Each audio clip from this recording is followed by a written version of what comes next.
The folks that come on this show have been playing the format for a long time. We run cards that some newer players might never come across. We discuss those cards each week in our feature segment, Hidden Gems.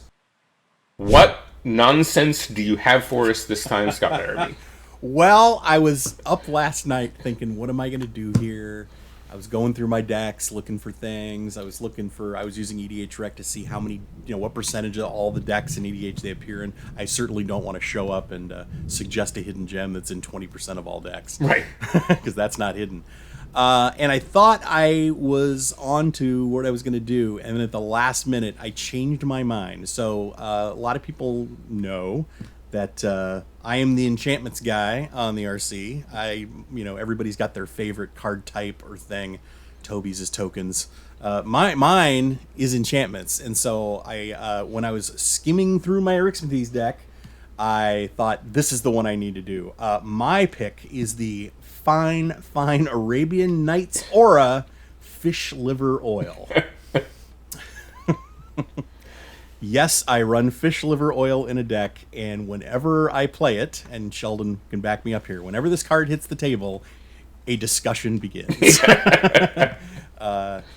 a fun little card. In my Arixmethes deck particularly, I enjoy it because I want to be able to give other creatures that don't already have Island Walk from time to time, and there are not a lot of cards in the history of Magic that can do this. So this one is a fun little ditty. I looked up the stats last night. It exists out of the approximately 200,000 decks that are on EDH Rec. It is in exactly 63. Yeah, that very is well below 1%. That's definition of hidden, right? That is very hidden.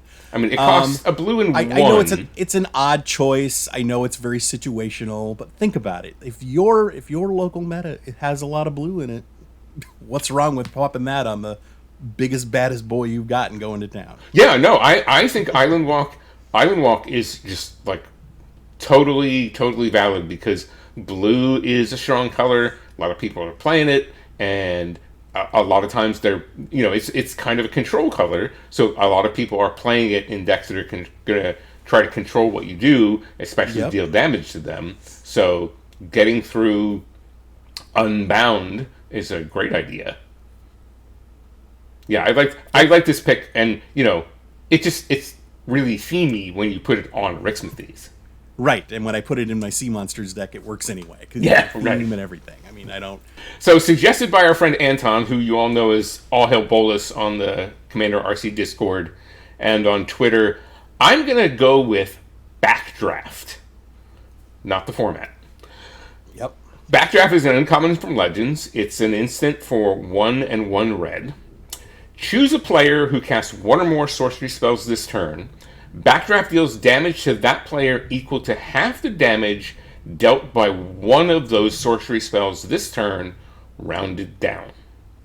And I noticed that you put in our show notes that it's in 7 of 200,000 decks. So Fishliver Oil is 9 times more popular. 9 times more popular than Backdraft. Now, and two sets older. Yeah.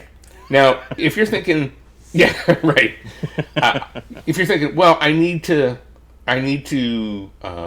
wait till somebody casts a big fireball for this to be good. Not really. So one of the things Backdraft does, it looks at the damage that sorcery did. So you don't need to wait for a fireball. You need to wait for a blasphemous act.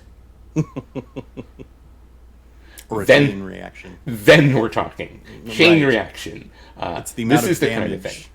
Now, it's really situational. To a target. Yeah. It's really situational.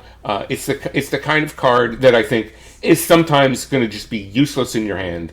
But the times that you get it, play it at the right moment, it's going to be one of the most memorable things that ever happened. Blasphemous act the board. Like, how many creatures were out there? Oh, 20. Right. What's half of 260? Right. It's I win is what it is. Right. All right. Well, we've delved into the mines, dug up a few hidden gems. Here's hoping that our exploration has inspired you to do a little spelunking of your own.